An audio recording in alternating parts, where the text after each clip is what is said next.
बिस्मिल्लाहिर्रहमानिर्रहीम। अस्सलाम वालेकुम डियर स्टूडेंट, मैं हूं मोहम्मद मोहसिन और आज हम लोग 10th क्लास की केमिस्ट्री का चैप्टर नंबर 3 और उसका लेक्चर नंबर 7 स्टार्ट करेंगे। तो डियर स्टूडेंट, आज हमारा टॉपिक होगा sources of organic compounds. Organic compounds के सोर्सेज मींस के ऑर्गेनिक कंपाउंड्स कहाँ कहाँ से हासिल होते हैं। तो dear student, sources of organic compounds में दो मेन सोर्सेज हैं ऑर्गेनिक कंपाउंड्स के। वो कौन कौन से हैं? एनिमल्स जो जानवर कहलाते हैं, प्लांट्स जिनको हम लोग पौधे बोलते हैं। तो ऑर्गेनिक कंपाउंड जब भी हासिल होते हैं इन दो चीज़ों से हासिल होते हैं, जानवर और पौधे। तो सबसे पहले जानवर देखते हैं कि इनसे क्या क्या हासिल होता है। तो डियर स्टूडेंट, जानवरों से दो चीज़ें हासिल होती हैं। हम लोग कह सकते हैं कि जो जानवर हैं ये सिंथेसाइज करते हैं, बनाते हैं दो main groups of organic compounds, या आप लोग कह लें कि दो मेन कंपाउंड्स हैं ऑर्गेनिक सब्सटेंसेस के। अब वो कौन कौन से हैं? इसमें जो एनिमल से है, एनिमल से मीन्स हमें प्रोटीन्स या फिर फैट मिलती है। एनिमल से प्रोटीन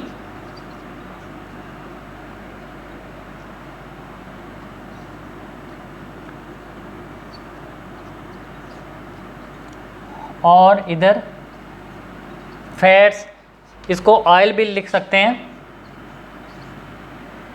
और इसको हम लोग चिकनाइयाँ भी बोलते हैं, चिकनाई, फैट्स या फिर ऑयल, ये हमें मिलते हैं। अब प्रोटीन जानवर के अंदर कौन कौन से पार्ट के अंदर पाए जाते हैं? तो प्रोटीन्स, एग्स के अंदर भी प्रोटीन होती है। तो एग्स से हमें क्या मिलती है? प्रोटीन, एग्स, अंडे। इसके अलावा मटन, गोश्त,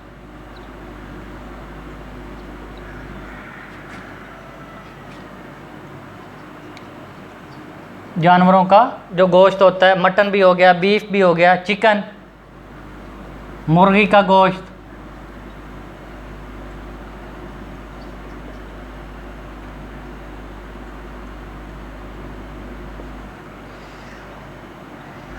इसी तरह बीफ, बड़े जानवर का गोश्त,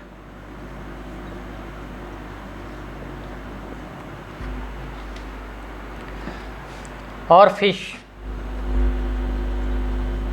मछली।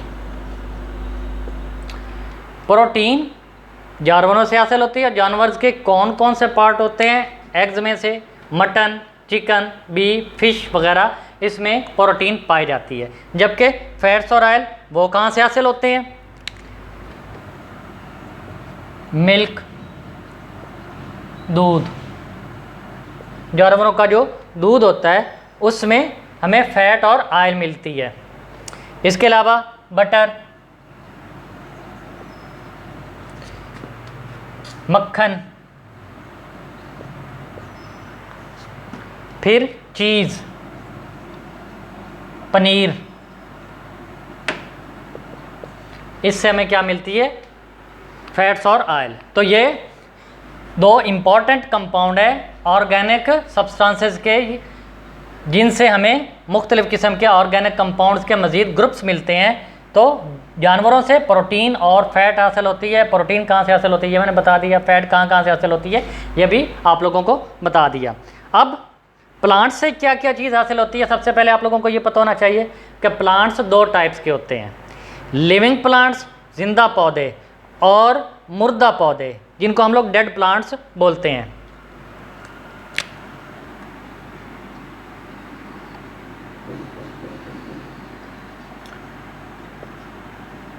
लाइव प्लांट्स जिंदा पौधे,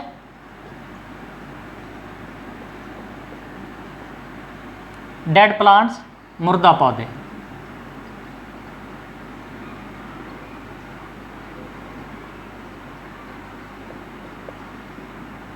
मुर्दा पौधे। अब जो जिंदा पौधे होते हैं जिनको लाइव प्लांट्स बोलते हैं, उनसे क्या क्या चीज़ें हासिल होती हैं? उनसे, उनको डिटेल में लिख देता हूँ मैं।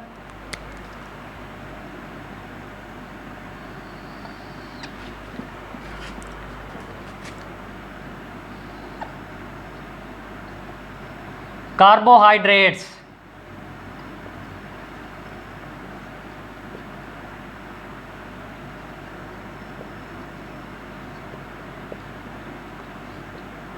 कार्बोहाइड्रेट्स ये आगे बताऊंगा कि कहाँ किस किस में ये पाया जाता है। इसके अलावा प्रोटीन्स, ये भी प्लांट्स के अंदर पाई जाती है।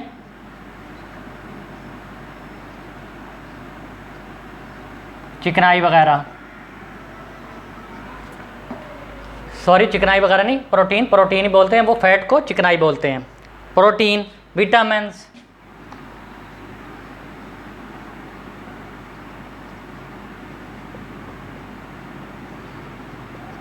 और लास्ट पे है ऑयल्स, तेल वगैरह, इसको उर्दू में ऑयल ही बोलते हैं। जब कब डेड प्लांट से क्या चीज़ हासिल होती है? डेड प्लांट से हमें मुख्तलिफ़ किस्म के ऑर्गेनिक कंपाउंड हासिल होते हैं, उनको बाद में पढ़ेंगे। तो सबसे पहले कार्बोहाइड्रेट्स। कार्बोहाइड्रेट्स किस में मौजूद होता है? वीट, गंदम के अंदर। इसके अलावा मेज़, मकई,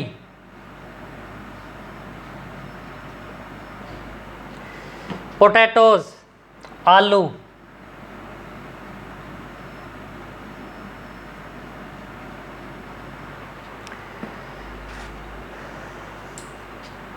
बार्ले, बाजरा,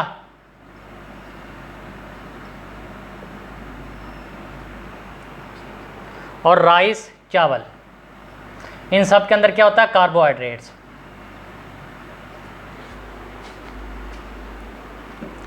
इसके अलावा जो प्रोटीन है, ये पल्सेस,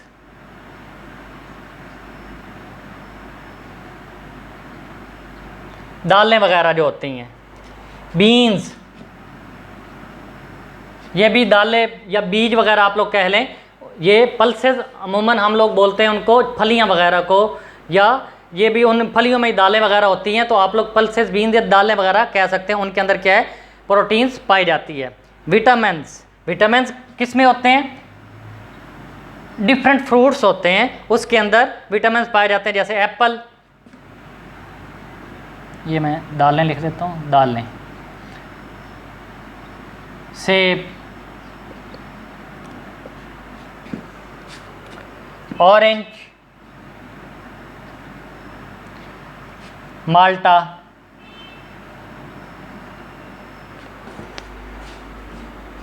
इसी तरह बनाना, केला, इनके अंदर, सॉरी ये उनके नीचे मैं लिख गया हूँ,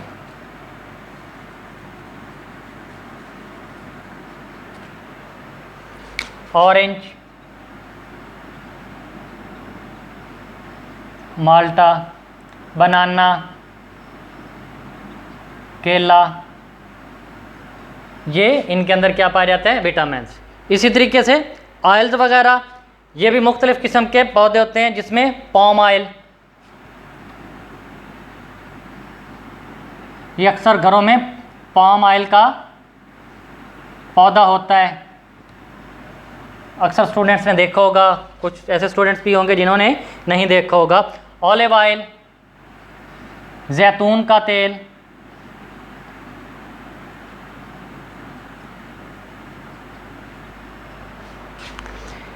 सोयाबीन ऑयल,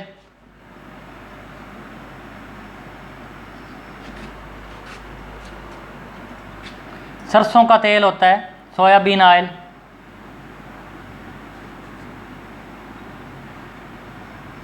सरसों का तेल। इसी तरह पीनट ऑयल, मूंगफली का तेल, ये डिफरेंट ऑयल्स होते हैं, पौधों से निकलते हैं।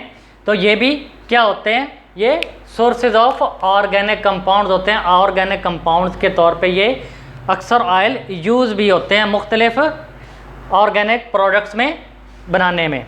तो डियर स्टूडेंट, डेड प्लांट से, अब डेड प्लांट्स होते क्या हैं डियर स्टूडेंट?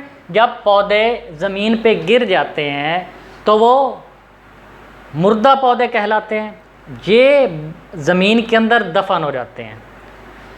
दफन होने के बाद काफ़ी साल तक ये ज़मीन के अंदर दफन रहते हैं, तो वहाँ पे इनका क्या होता है, केमिकल रिएक्शंस होते रहते हैं, जिससे हमें डेड प्लांट से मुख्तलिफ़ किस्म की ऑर्गेनिक प्रोडक्ट हासिल होती हैं। ये हम लोग कहते हैं कि जो डेड प्लांट्स हैं इससे हमें बहुत ज़्यादा ऑर्गेनिक प्रोडक्ट हासिल होती हैं, और इसलिए हम लोग कहते हैं कि ये जो मेन सोर्स है ऑर्गेनिक कंपाउंड्स का वो डेड प्लांट्स ही हैं। तो इससे हमें क्या क्या चीज़ हासिल होती है, कोल, कोयला, मुर्दा पौधों से कोल, कोयला, इसी तरीके से पेट्रोलियम, पेट्रोल वगैरह है वो भी हमें डेड प्लांट से हासिल होता है।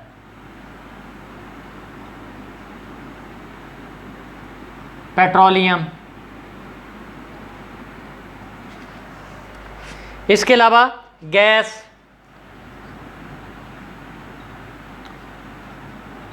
ये भी क्या है, डेड प्लांट से हासिल होती है। तो डियर स्टूडेंट, ये थे सोर्सेज ऑफ ऑर्गेनिक कंपाउंड, जिसमें आप लोग अगर मेन सोर्स की बात करें तो वो क्या है, प्लांट्स और एनिमल्स है। एनिमल्स से आप लोगों को जो चीज़ें हासिल होती हैं वो भी मैंने लिख दी। प्लांट्स से जिसमें जिंदा पौधे और मुर्दा पौधे, जिंदा पौधों से क्या क्या चीज़ें हासिल होती हैं वो भी मैंने आप लोगों को बता दी। मुर्दा पौधों से जौन सी चीज़ें हासिल होती हैं वो भी मैंने आप लोगों को बता दी। तो डियर स्टूडेंट, ये जो मुर्दा पौधों से चीज़ें हासिल होती हैं जिनको हम लोग बोलते हैं कोल, पेट्रोलियम, गैस, ये मिक्सचर होता है, ये आपस में मिले हुए होते हैं। तो इनकी आगे फर्दर क्या होती है, प्रोसेस होता है। इस प्रोसेस को हम लोग डिस्ट्रक्टिव डिस्टिलेशन भी बोलते हैं और फ्रैक्शनल डिस्टिलेशन भी बोलते हैं। तो ये डिस्ट्रक्टिव डिस्टिलेशन जो है वो ज़मीन के अंदर हो रही होती है, फ्रैक्शनल डिस्टिलेशन वो हम लोग खुद करते हैं फैक्ट्रीज़ के अंदर। तो इस तरीके से हमें ये मुख्तलिफ़ किस्म की क्या चीज़ें हासिल होती हैं। तो इसमें सबसे पहले हम लोग कोल के बारे में पढ़ेंगे कि कोल क्या होता है।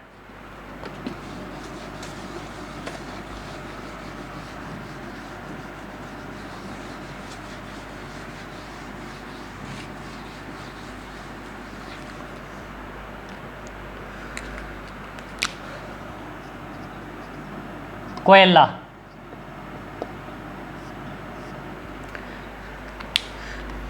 तो सबसे पहले व्हाट इज कोल, कोल है क्या।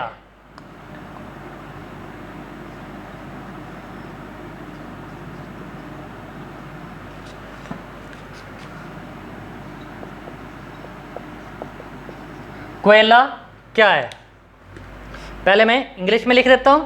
कोल is blackish complex mixture of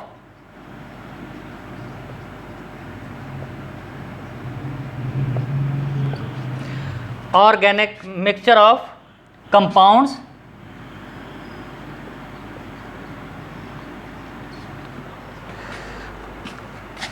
of carbon, hydrogen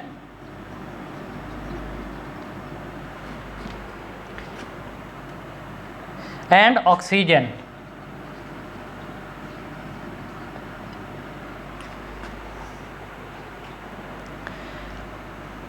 इसके अलावा इसमें इट आल्सो कंसिस्ट ऑफ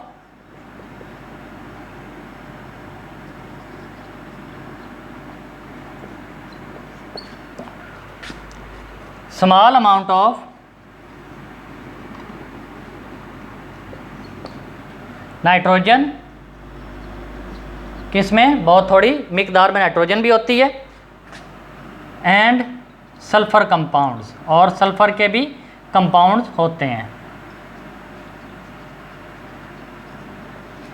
तो व्हाट इज कोल, कोल क्या है, ये कम्प्लेक्स मिक्सचर है, पेचीदा किस्म का मिक्सचर है। और कलर क्या है इसका, ब्लैकिश कलर है, और इसके अंदर कार्बन, हाइड्रोजन और ऑक्सीजन होती है। इसके अलावा नाइट्रोजन और सल्फर के भी कंपाउंड्स होते हैं, लेकिन ये बहुत थोड़ी मिकदार में होते हैं। मैं उर्दू में लिख देता हूं। कोयला कार्बन, हाइड्रोजन और ऑक्सीजन के कंपाउंड्स पर मुश्तमिल स्याह रंग का एक पेचीदा मिक्सचर है,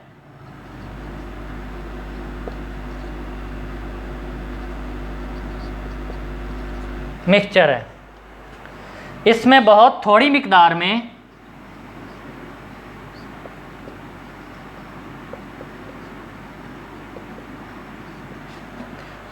मिकदार में नाइट्रोजन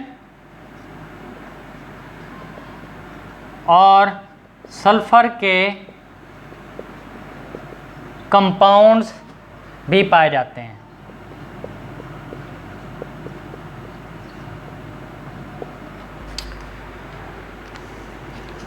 तो ये कोयला जब भी कोयला की डेफिनेशन आए तो आप लोगों ने ये लिखना है कि ये ब्लैकिश कलर का कम्प्लेक्स मिक्सचर होता है। अब कोयला बनता किस तरह है?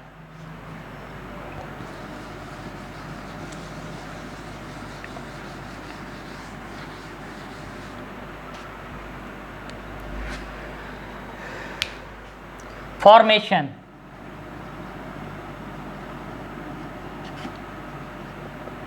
बनने का अमल, कोयला बनता किस तरह है?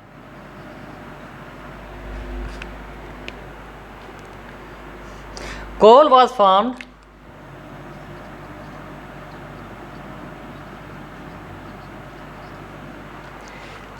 by the decomposition of dead plants,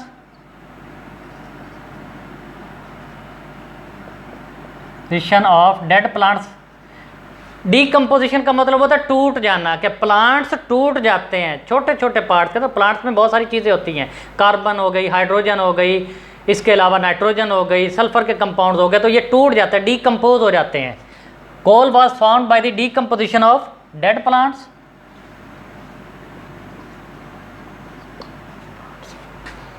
buried under the earth crust, या सिर्फ आप लोग अर्थ लिख लो, buried under the earth crust millions of years ago,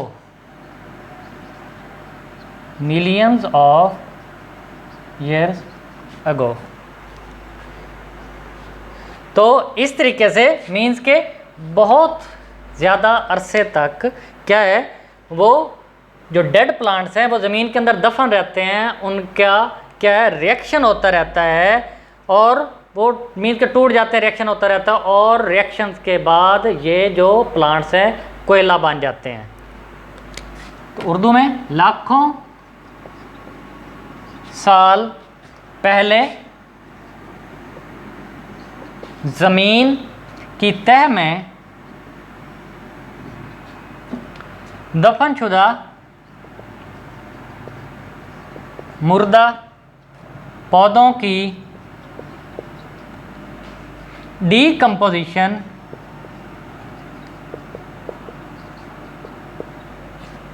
की वजह से कोयला बनता है।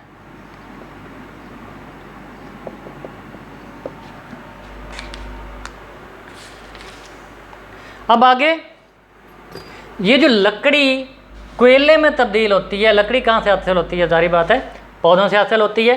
तो लकड़ी का कोयला बनना ये क्या कहलाता है? तो डियर स्टूडेंट, लकड़ी का कोयले में कन्वर्ट होना कार्बोनाइजेशन कहलाती है। तो कार्बोनाइजेशन वो क्या होती है?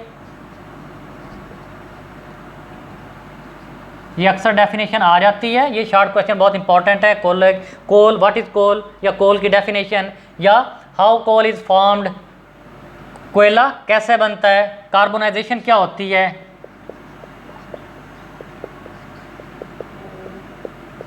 Carbonization, conversion of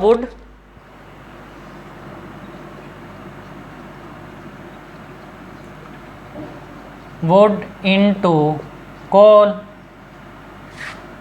is called carbonization। लकड़ी का कोयले में तब्दीली का अमल क्या है, वो कार्बोनाइजेशन कहलाता है। तो लकड़ी का कोयला में तब्दीली का अमल कार्बोनाइजेशन कहलाता है। तो डियर स्टूडेंट, ये जब लकड़ी ज़मीन के अंदर दफन हो जाती है, बहुत ज़्यादा अरसे तक रहती है, मीन्स के 500 मिलियन ईयर्स तक रहती है, तो ज़मीन के अंदर जब ये दफन हो जाती है तो बायोकेमिकल प्रोसेस होता रहता है, बायोकेमिकल प्रोसेस होता रहता है। तो लकड़ी का बरेड दफन हो जाना, उसके बाद काफ़ी अरसे तक 500 मिलियन ईयर्स, और दफन होने के बाद ज़मीन के अंदर क्या है, वो केमिकल प्रोसेस होता है। कौन सा? बायोकेमिकल रिएक्शन होता है, रिएक्शन।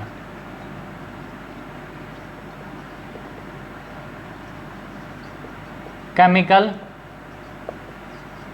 रिएक्शन। अब ज़मीन के अंदर टेम्परेचर भी बहुत ज़्यादा होता है और प्रेशर भी बहुत ज़्यादा होता है, तो under high temperature and pressure, बहुत ज़्यादा टेम्परेचर और प्रेशर पे ये वाला रिएक्शन होता है। रिएक्शन होने के बाद हमें ये जब लकड़ी दफन हो जाती है, 500 साल तक दफन रहती है, बायोकेमिकल रिएक्शन होता है under high temperature and pressure, तो लकड़ी कोयला में चेंज हो जाती है। तो अब लकड़ी जब कोयला में चेंज होती है तो कोयला के अंदर, क्योंकि लकड़ी के अंदर कार्बन कंटेंट होते हैं, कार्बन होती है ये, तो जो कोयला बनता है तो कोयले के अंदर डिफरेंट परसेंटेज होती है कार्बन की। तो ये डिपेंड करता है कि वो जो लकड़ी से कोयला बना है उसके लिए कितना टेम्परेचर था, कितना प्रेशर था, मीन्स के क्या कंडीशंस थी ज़मीन के अंदर, उसी कंडीशंस पे डिपेंड करते हुए हमें क्या है, कोयला हासिल होता है। अब कोयले की आगे टाइप्स हैं, वो टाइप्स डिपेंड करती हैं कि उसके अंदर, कोयले के अंदर कितने कार्बन कंटेंट्स हैं। अब वो टाइप्स कौन कौन सी है?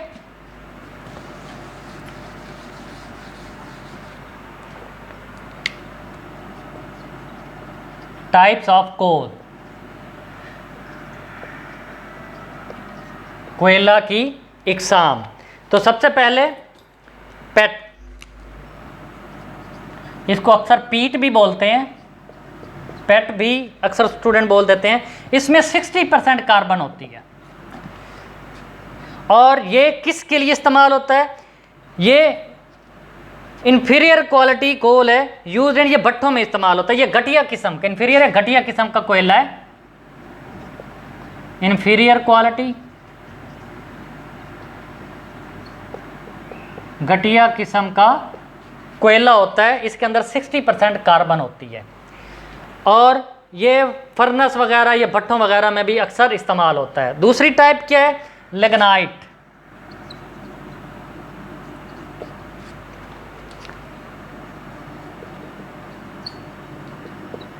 अब लिग्नाइट, इसके अंदर 70% कार्बन होती है।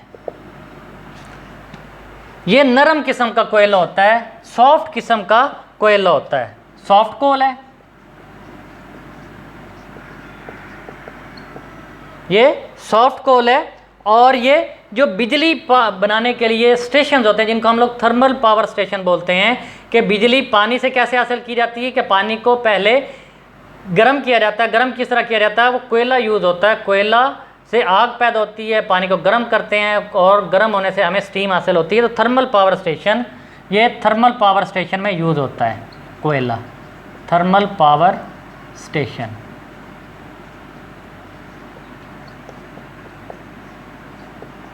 स्टेशन में। उसके बाद तीसरी टाइप का है बिटोमिनस।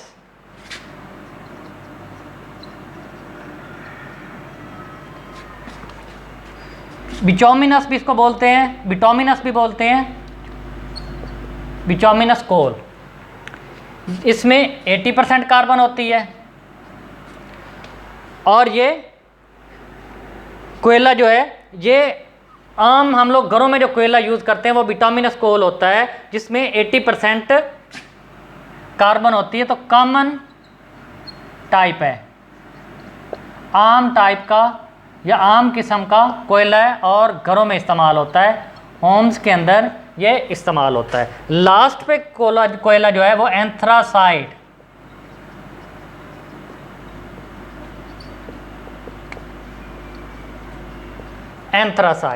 इसमें 90% कोयला होता है, 90% कार्बन होती है। तो ये बहुत अच्छी किस्म का कोयला होता है, बहुत और हार्ड होता है ये। और ये डिफरेंट इंडस्ट्रीज़ के अंदर यूज़ होता है। इंडस्ट्रीज़ के अंदर जो पावर प्लांट्स होते हैं जहाँ पे कोयले से बिजली बनाई जाती है, तो वहाँ पे ये इस्तेमाल होता है। तो ये गुड क्वालिटी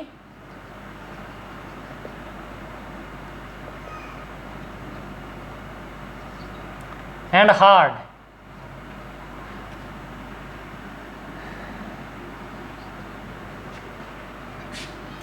ये आला किस्म का कोयला होता है और सख्त होता है, और इंडस्ट्रीज़ के अंदर क्या होता है, ये यूज़ होता है।